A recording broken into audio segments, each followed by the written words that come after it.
that has a huge importance in the brewing history. Absolutely. That's He changed the world of brewing. Eu achei, quando a gente estava se comunicando por e-mail, que era tipo o carinha do marketing. Ele provavelmente é uma das pessoas mais importantes no mundo da cerveja no qual eu já tive contato. O malte ele tá submergido na água, tá vendo? É tratado de forma individual, com cuidado específico para cada um. Vou ser sincero, eu tô assim, quase sem palavras.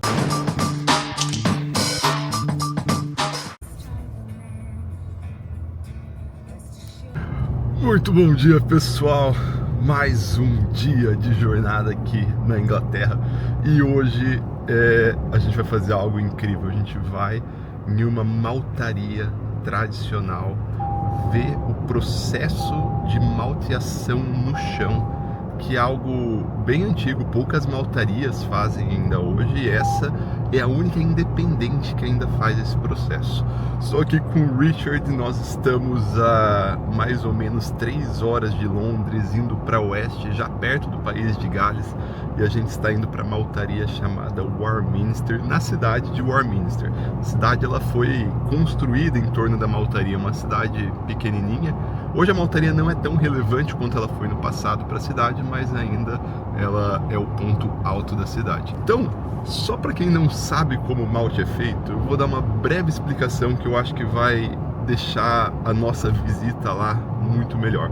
O malte ele é a base da cerveja, ele é feito normalmente a partir da cevada, que é um cereal, um saquinho de amido, mas que passa por um processo muito especial que torna ele algo especial, algo único. Então a gente tem o cereal, que é basicamente uma semente da planta, né, da cevada, do trigo, do milho, e essa semente ela tem um germe que vai germinar, que vai virar a nova planta, e tem um saquinho de amido atrás, que é o que vai fornecer energia para essa planta ter os seus primeiros dias de vida enquanto germina. E o malte nada mais é do que essa semente germinada de forma controlada e depois interrompida. Porque o que acontece? Quando a planta inicia o processo de germinação, ela tem que produzir uma série de enzimas para quebrar esse amido que ela tem como reserva energética e usar como energia. E para isso ela produz algumas enzimas que quebram a proteína, que protege o amido, e outras enzimas que transformam o amido em açúcar. E a diferença, uma das grandes diferenças do malte, tem duas, mas uma das grandes diferenças do malte é que ele tem essas enzimas. E se você pegar o malte e colocar ele em água quente, em bastante água quente, essas enzimas vão começar a atuar no amido e vão transformar o amido em açúcar. Por isso que o malte é tão especial. Quando você coloca o malte em água quente, aquele amido, aquela farinha do malte vira açúcar, e é isso que vai virar cerveja no futuro. Além disso, o malte ele pode ser curado em diversas temperaturas. Ele pode ser cozido em diversas temperaturas, assado em diversas temperaturas. E conforme ele é assado, mais sabores e aromas vão surgindo. E tem diversas formas de fazer isso, né? Tem duas formas principais, que é fazer essa cura a seco, e tem a forma de fazer a cura úmida. Você faz uma breve pausa úmida a 60 graus quando está subindo a temperatura, porque o amido que vai estar lá dentro vai virar açúcar e você vai começar a torrar açúcar. Então daí que vem os sabores de caramelo, os aromas de caramelo na cerveja. E o processo que a gente vai fazer hoje é um processo vai ver hoje, né? É um processo bem tradicional, aonde essa germinação do malte ela acontece no chão, igual quando a gente pega um feijão e coloca em cima de um algodão úmido. É o mesmo processo aqui. Ele vai começar a germinar, leva uns 5 dias o processo de germinação, 4 dias, depende da variedade de malte. Vai começar a nascer uma raizinha e aí é interrompido e aí vai para o processo de secagem. Cara, tem todo um processo antes de umedecer o grão, tem o processo da germinação, tem os diversos processos complexos de secagem depois, e é isso que a gente vai ver. A gente está aqui quase chegando, falta 10 minutos para a gente chegar aqui na cidade. Eu acho que a gente já está na cidade de Warminster, na verdade, uma cidade mais velha, como a gente pode ver, ela bem industrial e bem charmosa, né? Esses predinhos de tijolinho à vista, todos muito bonitos. Chegamos à maltaria, Warminster Malting. So this place then became, I can tell you, in the 1920s and 30s, Warminster became an academy for both farmers and brewers. I mean, this was a serious academy for barley and malting and brewing. The world all came to Warminster. That has a huge importance in the brewing history. Absolutely. That's He changed the world of brewing because people all around the world were trying to do what he did. He got there first. Eu tô aqui, nossa, eu tô abismado aqui. A gente tá numa maltaria ultra tradicional, o que eu já achei que seria legal, mas de repente nós fomos atendidos por esse cara aqui, o Robin Appill, o qual eu achei quando a gente tava se comunicando por e-mail que era tipo o carinha do marketing, mas ele provavelmente é uma das pessoas mais importantes no mundo da cerveja no qual eu já tive contato. Ele comprou essa maltaria aqui quando ela estava num processo de falência. Ele tem uma história de vida muito incrível. E em um determinado momento ele estava falando, eu falei, espera aí, você está falando que você é o dono da cevada Merzotter? Ele, sim, eu sou o dono da Merzotter. Então, pessoal, vos apresento aqui o Robin Appill, dono da cevada Merzotter, e que tem uma importância, a primeira variedade de cevada estável do mundo, ou pelo menos da Inglaterra, foi feito aqui dentro.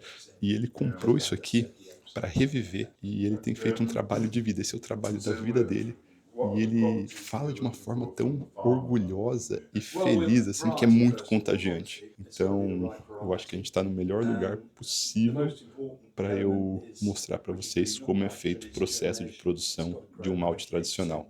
Vamos lá? Nossa, que lugar lindo que nós estamos! Nossa senhora, que lugar lindo, gente. É aqui dentro que o malte é feito, são 2 andares. E aqui que o malte descansa. A gente já vai ver lá dentro, mas ele quis trazer a gente para ver esse jardinzinho lindo que a gente tem aqui. O mais incrível é o cheiro que a gente sente aqui, porque no processo, né, o malte está germinando, tem ar passando por ele, então o cheiro de cereal fresco, assim, ele é muito intenso no ar, é muito gostoso. Olha esse lugar aqui, o que é isso? Os caras capricham também, né? Se bem que ele falou que o objetivo dele era deixar aqui um legado. Aqui a gente tem uma fonte da cevada Merzotter. Ele está falando que a validade do malte é infinita, basicamente. Será? Ele falou que tem uma variedade aqui de 1939 para a gente provar. Eu falei uma coisa aqui que foi muito surpreendente para mim, que aqui na Inglaterra é muito comum o cervejeiro caseiro comprar malte moído já. Mas ele falou que cervejeiro profissional de pequenas cervejarias compra malte moído. Isso não entra na cabeça de um cervejeiro brasileiro. E ele garante que tem estabilidade de sabor por pelo menos 6 meses. Bom, a gente está andando aqui pela maltaria agora, a gente vai ver as primeiras etapas do processo de produção. A gente pode ver ali, ó, o tanque de água.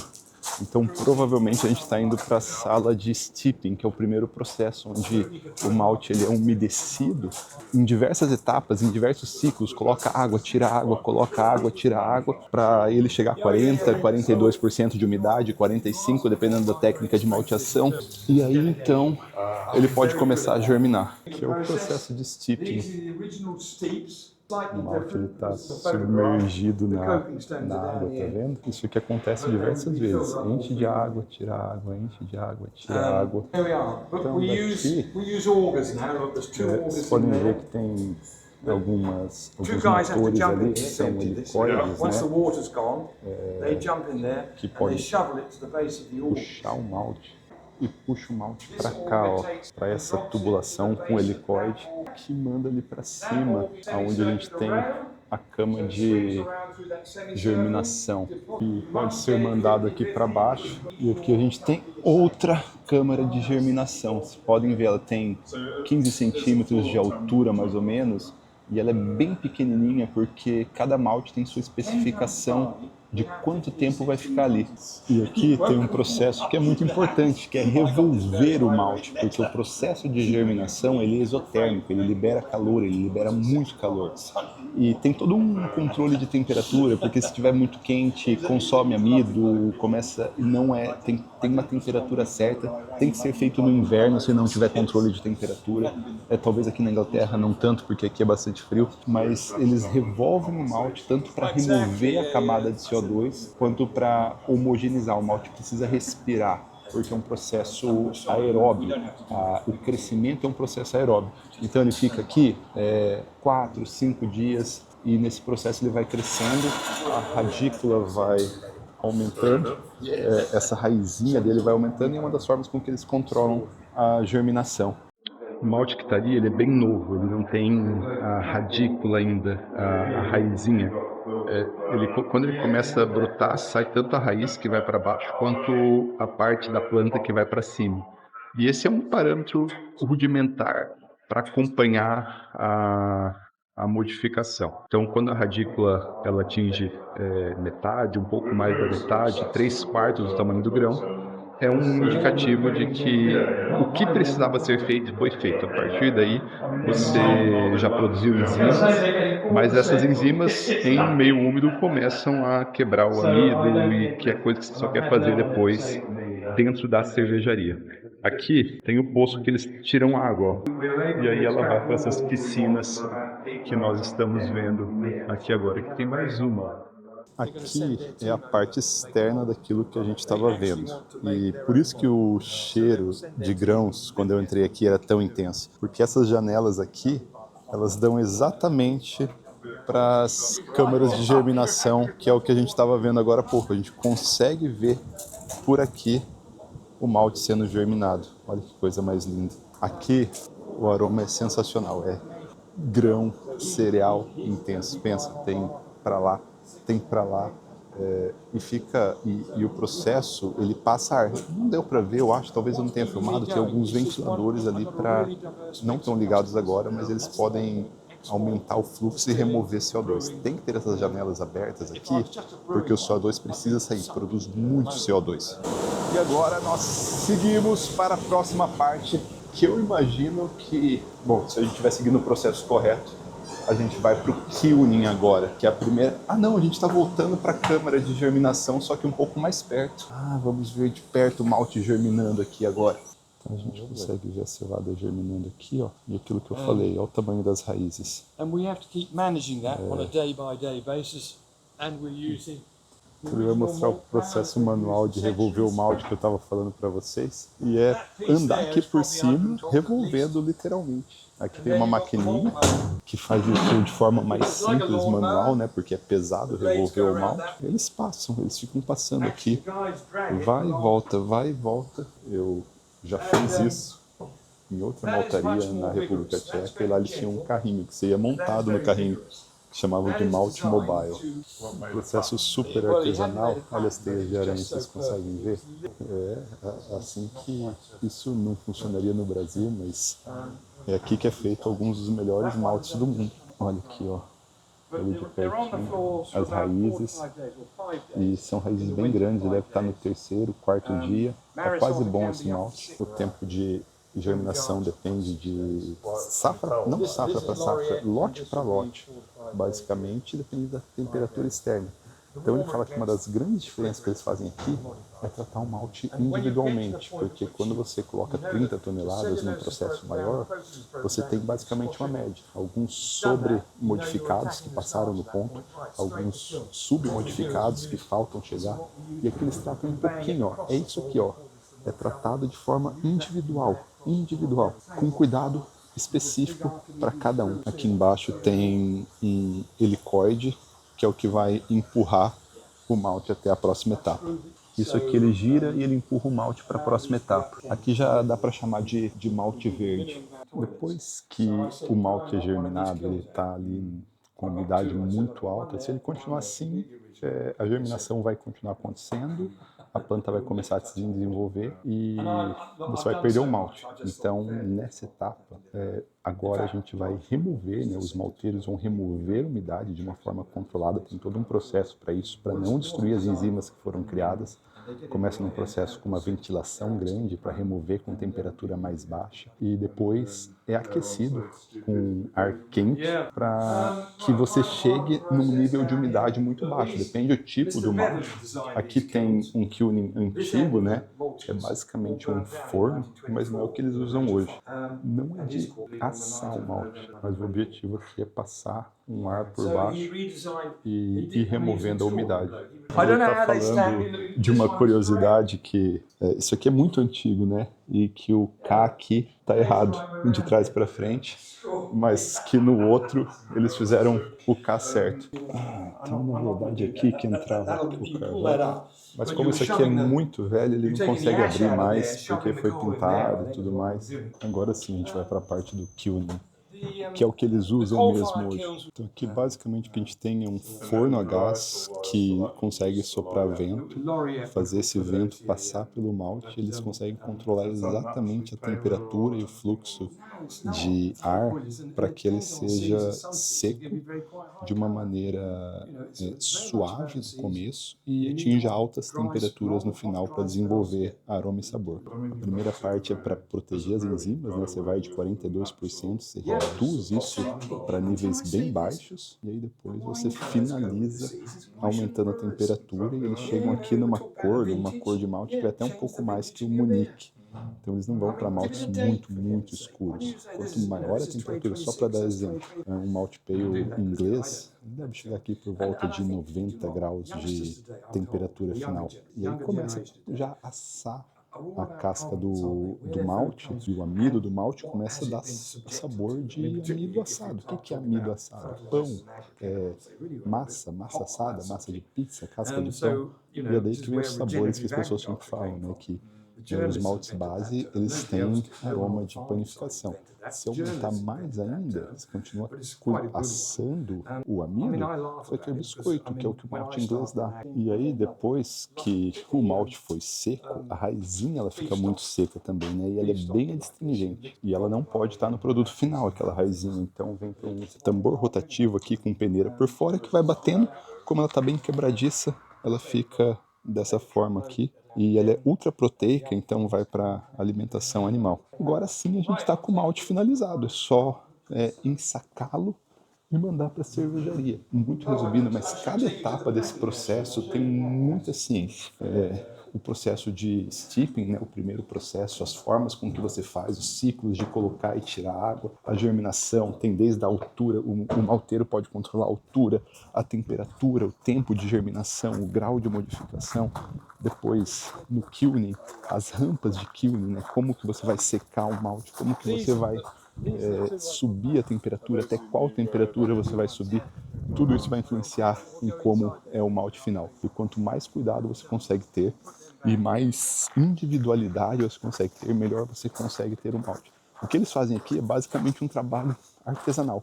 Eles produzem um malte o mais artesanal possível. E aqui já estamos na expedição do malte, da onde vai cada malte. Então, hoje é envasado em sacas de 25 quilos, antigamente 50, mas era sofrimento para o cervejeiro ficar carregando saca de 50. Então foi meio que uma convenção mundial, mudou-se para sacas de 25 quilos. Que legal, aqui é todo o invase de malte, ensacamento, né? Invase é para cerveja. E é malte, hein? Na verdade, o padrão de uma maltaria grande é muito pequeno, porque o que vocês viram ali que eles fazem, 15 centímetros de altura ali no máximo, aquelas salas pequenininhas, uma maltaria grande pode colocar toneladas e toneladas em um tambor enorme.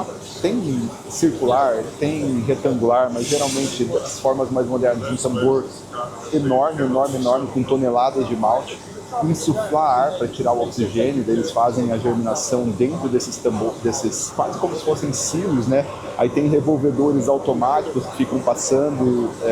O especial, assim, o processo mais especial é a germinação com cuidado no solo, o que faz com que eles produzam comparavelmente muito pouco. Agora nós estamos indo para o telhado. Eu não tenho certeza, mas conhecendo outras maltarias, talvez aqui ele ainda tenha um kilning tradicional em funcionamento, ou pelo menos restaurado. Olha o chão. O chão todo furadinho. Aqui é quase um museu vivo. Muito feliz mostrando as coisas que ele salvou aqui.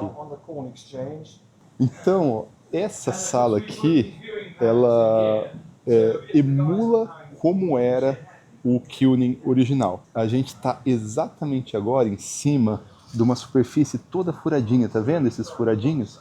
Então o malte ele era colocado aqui em cima e lá embaixo tinha um forno que queimava na época carvão, pelo que ele falou, e aí depende, em cada lugar da Europa é diferente. Esse forno ele mandava esse ar quente para cima e mandava até ali em cima, né? Normalmente nessas salas tem um ventilador que puxa lá em cima, então aqui tem todo um formato que vai assim lá para cima e esse ar quente ele é puxado e como era o processo mais antigo de kiln, né? E aí depende, cada técnica, cada lugar.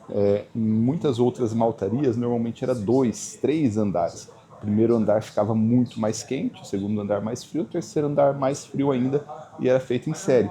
Aqui, aparentemente, uma única etapa. Aqui a gente consegue ver, ó, aquele lugar, aquele forno que eu tinha mostrado embaixo, está exatamente embaixo da gente, ó. Então ele queima, manda o ar para cima. Aqui tem o kiln floor, né, que é onde ficava uma camada de malte para secar.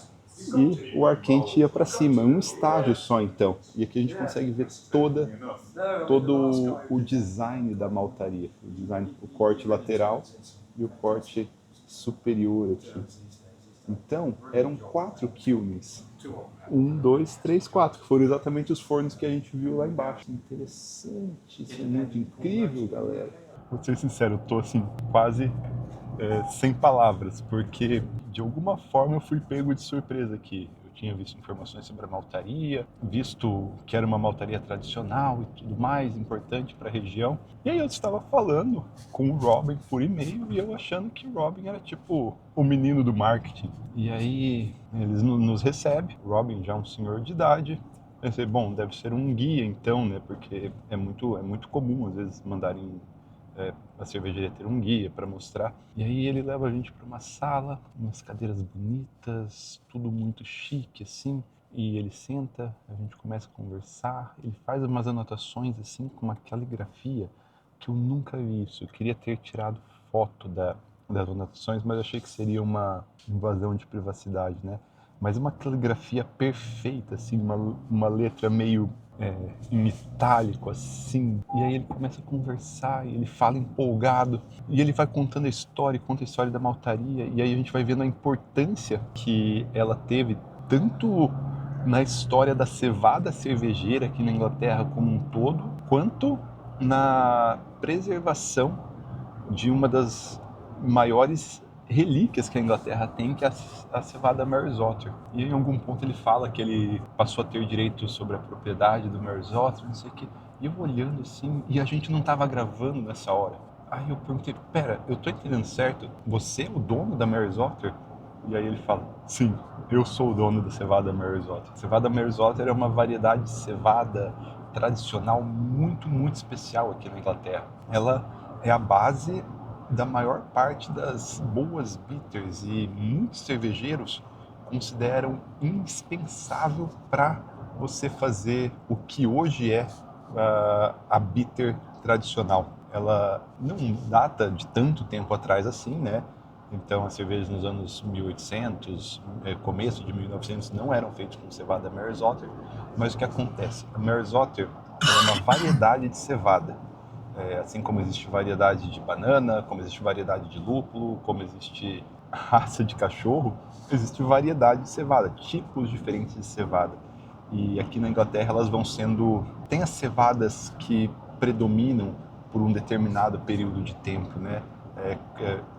Vão sendo feitos cruzamentos genéticos, cruzamentos, aperfeiçoamentos, e às vezes tem uma que vai ser melhor para cervejaria, outras vão ser mais resistentes à doença, outras vão ter mais rendimento no campo, e normalmente a ciência vai evoluindo e a geração anterior ela acaba sendo suprimida por uma nova variedade. E sim, aconteceu isso com a Mary's Otter, porque ela foi dominante quando ela foi criada, né? Ela vem do cruzamento de duas variedades. Uma se chama Pioneer, a outra eu não lembro de cabeça agora. Só que deu o ciclo dela, já tinha outras cevadas que eram mais resistentes à doença, tinha outras cevadas que davam mais rendimento por hectare, mas não tinha outra cevada com o mesmo perfil sensorial.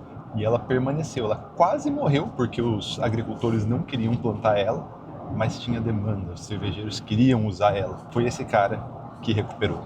E ele comprou os direitos e toda a cevada Maris Otter produzida no mundo passa por ele, semente dele. E inclusive é vendida do Brasil hoje, que é feita pela Dingmans, uma maltaria belga, que é a única maltaria fora da Inglaterra que tem o direito de usar a cevada, porque ele virou amigo do Paul Dingmans, que é um cara fantástico. Eu tenho uma visita bem detalhada lá também, a maltaria Dingmans.